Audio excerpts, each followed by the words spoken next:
Hi, everyone. It's Gia Silva, owner-broker of INTI Realty. And Cary Schultz, financial advisor, California Financial Group. And today it is our second workshop of our Building Wealth Through Real Estate series. And we're super excited for you to join, for you to very much look through, review, and analyze the one question that we keep hearing every single day from homeowners. Should I rent or sell my home? So today's agenda, we're going to go through that, the most homeowners dilemma, financial situation, and your future plans, understanding the tax benefits and implications when you sell a home and when you're renting and you become a landlord. Also, being a landlord is easy peasy, is it? And the housing market and the rental market. And then we're going to stick around for all Q&A, for questions that you may have, and also for any comments or booking a consultation with us. We will stick around to answer all of your questions. And so today, let's get started. Let's jump right into it. So most homeowners' dilemmas today. Most homeowners that either purchased a home a few years back or have had their home for a very long time and probably refinanced sometime in 2020, 2021, early 2022, and find themselves now with a 3% interest rate or a 4% interest rate. Their dilemma is, should I rent my house or should I sell it? And so whether you're looking for more space for your home or perhaps to downsize, perhaps you're just looking to be in a better neighborhood. And some homeowners would love to now start having rental properties. So which one are you? If you are in one of these categories, then this workshop is for you. The first thing that we have to look at when you're having these considerations is, of course, taking a look at your life situation, your financial situation, and your future plans. And who better than to help you analyze all of this than, of course, a financial advisor, Cary Schultz. Hi. So you decided you're moving. Great, fantastic. And now you need to decide if you're going to sell or rent your home. And really, just like Gia said, the answer to that question is going to depend on your financial situation and your future plans. So I've included some common scenarios here on the handout for us to go through. Now, the first is the most common, right? People in this situation, they need their current home's equity in order to purchase their next home. What are the benefits of selling in this situation? Well, obviously, if you sell your home, then you're gaining the liquidity that you need in order to make a down payment on your new home. What are the benefits of renting in this situation? Well, if you're able to tap into the equity that you already have in that home and rent the property for enough to cover all the expenses on the property, then you're expanding your real estate portfolio, right? It's obviously going to depend on the numbers there, but it is an option for you. Now, the second most common situation is you actually don't need to tap into the equity of your home. Now, if you fall into this category, props to you. You are not, this is not common, not as common, I should say. This is not the norm. So in this situation, what are the benefits of selling your home? Well, by selling your home, you're increasing your liquidity, right? You're not going to be completely draining the savings that you have set aside in order to purchase your new home. And also, you're opening up your options, right? Maybe selling your home will allow you to go for a bigger home than what you were originally planning, or the home in the nicer area with all the upgrades. You're increasing your options by selling your home. Now, what are some benefits of renting? Well, again, just like the previous situation, if you rent your home, you're expanding your real estate portfolio, right? You're generating that extra wealth. And if you don't need to actually tap into the equity of your current home, then you're more likely to have a positive cash flow for that property, right? Lastly, and somewhat rare and less occurring situation is you are just temporarily moving, right? Something like this could occur when you need to go and care for your elderly parents, right? Temporarily, or you have a job opportunity, a temporary job opportunity that requires you to move. It could turn into something that's more permanent, but you're not really sure yet. What are some benefits of selling? Well, by selling your property now, you're taking advantage of any price appreciation you've recognized up to this point, right? You're also opening up your options. If you temporarily move somewhere and you fall in love with it, selling your home now will enable you to purchase a new property at your new location whenever you want, right? What are some benefits of renting? Well, if you rent your property, you're not getting rid of it, and you have some place to go once you've done what you set out to do with that temporary move. In addition, if you're able to rent the property and cover the expenses, you may actually have some extra cash flow there. That's an extra income stream for you. And you'd avoid paying any closing costs, which can really eat into any return on home. So going through these really let's dive in and use some numbers to really drive home the point. Okay, so we're going to bring Gia back up here. Not mess up the back. And write on our beautiful whiteboard here. Okay, so we're going to draw two columns. One's going to be selling and one's going to be renting. Okay, in our first, in this situation, let's say that the home value is worth $900,000. Okay, and the couple who owns this home, their mortgage is $450,000. Okay, that's a 5. I sell real estate. I don't draw. So if we're selling the home, we know what's going to happen, right? We sell the home for $900,000. We pay off our mortgage of $450,000. We do have closing costs, about 6%. So that's going to equate to around $54,000. And after everything's said and done on the selling side, we're going to have $396,000. And take it, put it in our pocket, go find your replacement home. Okay, on the renting side, you're not selling your home, so you're not gaining that $396,000. You have a mortgage of $450,000 though. So let's say that you purchased the home 2 years ago, or these individuals purchased a home 2 years ago. They purchased it for $700,000. They took advantage of the lower interest rates, and maybe they're paying 3.25%. The principal, interest, insurance, and taxes on something like this would probably run around $2,788.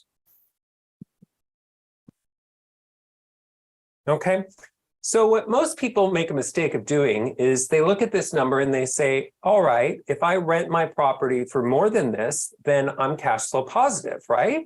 Wrong. You do not want to do that. You need to understand that if you're a landlord and you're renting out your property, things come up, right? Your tenant is going to call you in the middle of the night because some pipe burst or that he got locked out of his unit. You're going to need to pay for gardeners and upkeep of the property, just like if you were living there, right? So a good rule of thumb is around 1% of the property value set aside for any incidentals and upkeep of the property. For a $900,000 property, we're looking at $750 a month for those incidentals. So now we're at $3,538. Okay, so if you're in the second scenario where you actually don't need the equity of your home, this is perfect. As long as you rent out the property for over $3,538, you're cash flow positive. Fantastic.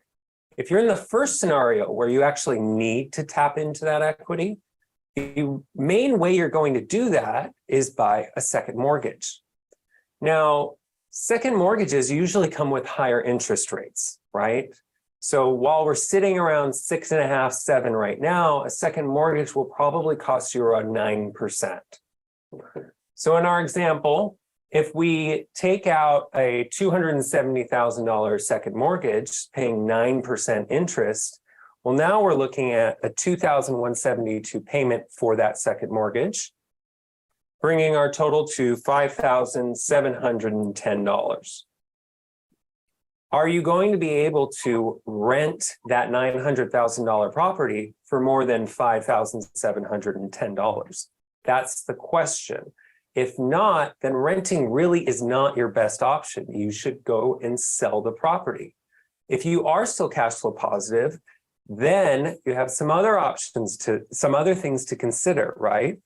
Everyone's favorite word, taxes. So if I like to say that taxes are an important part of any decision, right? It's a piece of the pie that you need to consider, but it is not the reason to make any decisions, okay? It's just something that's part of the calculation to determine what is your best course of action forward. So if you're selling your property and you have lived in that property for 2 out of the past 5 years, you have some gains that you likely will be recognizing, and some of those gains can be excluded from taxation. For a single individual, $250,000 can be excluded. For a married couple or someone that owns the property jointly, $500,000 can be excluded, $250,000 each. So in our example here, if we point back to it, we've got a $900,000 property. We purchased it, in my example, for $700,000, and we paid $54,000 in closing costs. That gives us a gain of $146,000. So $146,000 is less than $250,000 and $500,000. And if you're owning it individually or with your spouse or jointly with someone else, then you can exclude that whole gain, and all of the $396,000 proceeds will be yours for your next property. Okay. Now, that's great, but let's fool with the numbers a little bit. What if the $900,000 property was actually $1.4 million? Keeping everything else the same, you purchased it for $700,000. You have closing costs, 6% of $1.4 million. Now we're at $84,000. So your total gain in that property is going to be around $866,000. In this scenario, you're only able to exclude either $250,000 or $500,000 of gain. So you have $366,000 of gain that is taxable. So what are the tax implications on that gain? Well, it's going to depend on your other income, right? If you're in a high income tax bracket, you're going to likely pay either 15 or 20%. If you're in an extremely low tax bracket, you may get away with 0, but it's still probably pushing it. You'll be looking at 15 federally. Now, unfortunately for us California residents, you do not get a break on gains in California, so that gain will also be taxed at your normal income tax rates for California. Okay, so your tax preparer really is going to come in handy when you're running through these numbers and calculating what type of gain you're looking at and tax implications. Now, let's say you're not selling and you're actually renting your property. Well, taxes still come into play here, right? You have rental income. Any rental income that's generated needs to be reported to the taxing authorities. You can offset your rental income with any normal and necessary expenses to generate that income. Think repairs and maintenance, gardening, utilities, depreciation, all of those things will come into play. But if the property is cash flow positive, you bet the government is going to have their hand out for their cut. Okay, so talk with your financial advisor, your tax preparer, to go through all of these calculations and make sure you're making the right decision for your situation. It's really important to avoid any unneeded mistakes. Okay, and with that, I'm going to turn it back over to Gia, who's going to talk more about what it means to be a landlord and the current housing market. Thank you, Cary. Let's move this little whiteboard out of the way. Right here. And now we're going to go into being a landlord because, being a landlord is like easy peasy, right? Is it? Yes. Is it? Is it really? Well, no. Okay. So let's say that now you're thinking, well, all right, maybe being a landlord isn't so bad. here are some of the considerations and some of the things that are really important to start looking at very closely if you are deciding or leaning towards becoming a landlord. So as a landlord, okay, there's a couple of things that I had to decide before my property became a rental property.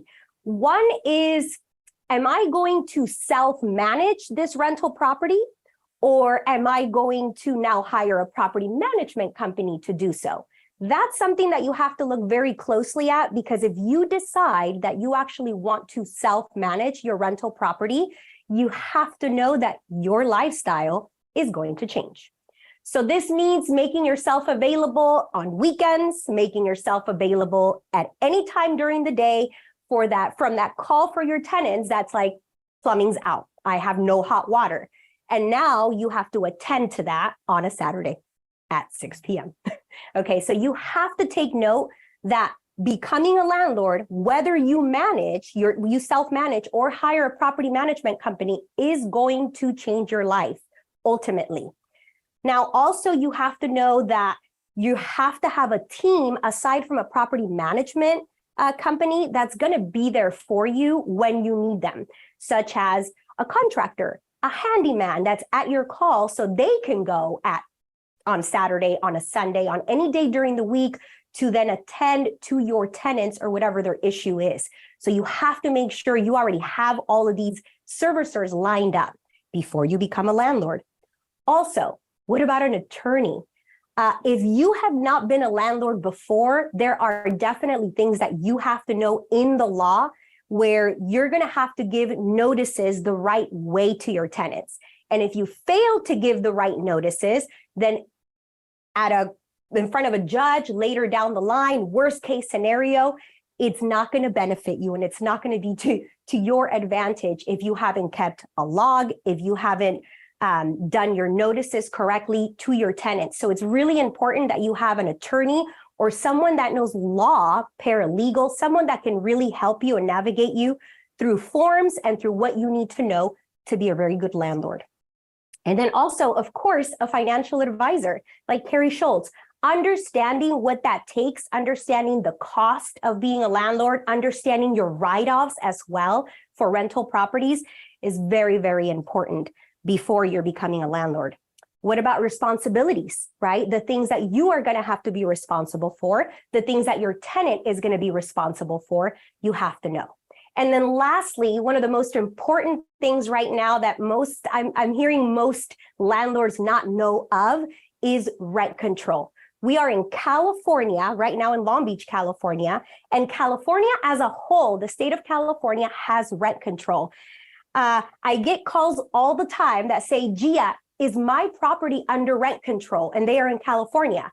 And yes, you are under rent control. If you have a rental property in California, it is under rent control unless there's a couple of different property types that are actually exempt from California's rent control. And those are a single family home that you're currently renting or that will rent, a condo or a townhome, or a duplex where you live in one of the units and you rent the second unit.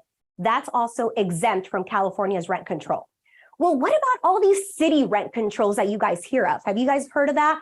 LA has one. Some other cities also have their own rent control.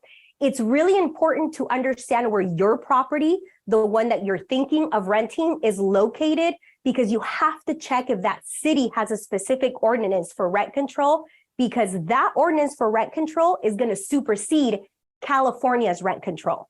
So you have to understand that also, and then understand the rules. If the property you're going to rent, it's under a city rent control.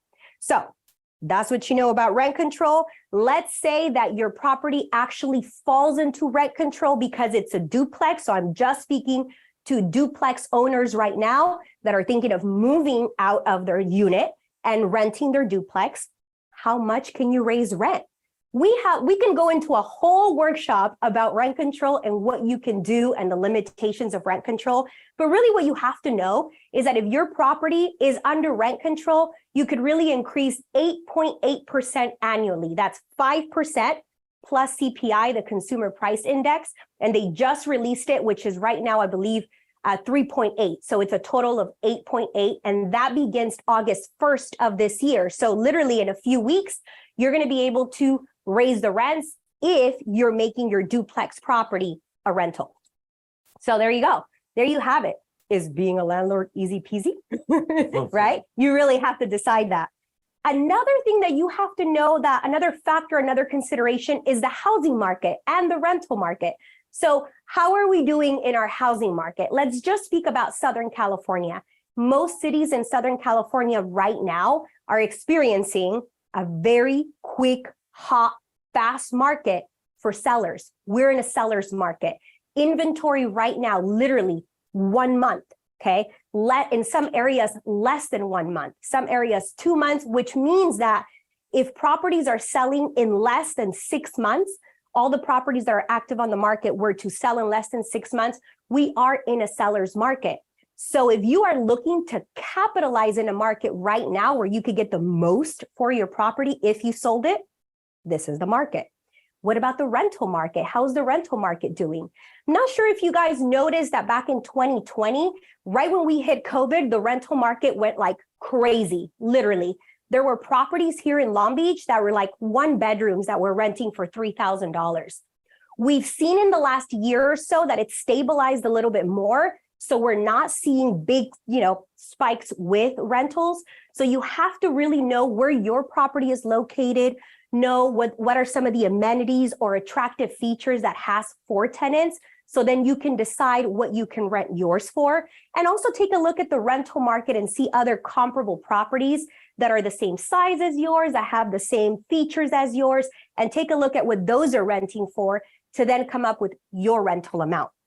That's the housing market and the rental market. So having gone through taxes, having gone through your financial situation, your future plans, which is going to be different for absolutely everyone.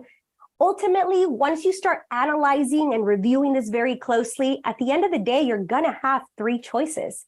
And really the 3 choices are: 1, you become a landlord and you decide to rent your home, to rent your property. Choice number 2, you do nothing.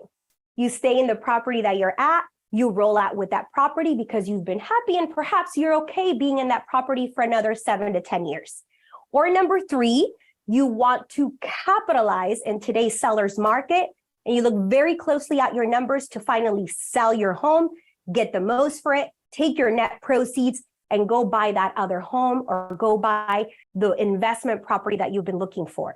So whatever your situation is, because everyone has a different situation, make sure, again, you are coming together with the right team, with the right people that's going to help you navigate, understand everything, and help you make the best decision. So I very much encourage you guys to reach out to us, to let us know about your specific situation, to give us your comment below in this video. And if you've liked it, this is going on YouTube, so subscribe to the channel. Make sure you like it, comment below, and any Q&A, any questions that you guys have, we'd love to go ahead and put it on the chat. Cary, come back up. Hi. Hey, should bring our board again. Oh, yeah. I know. And let's see. Questions. Hi, guys. No questions? No questions. All right, put them below. See you next time. Bye.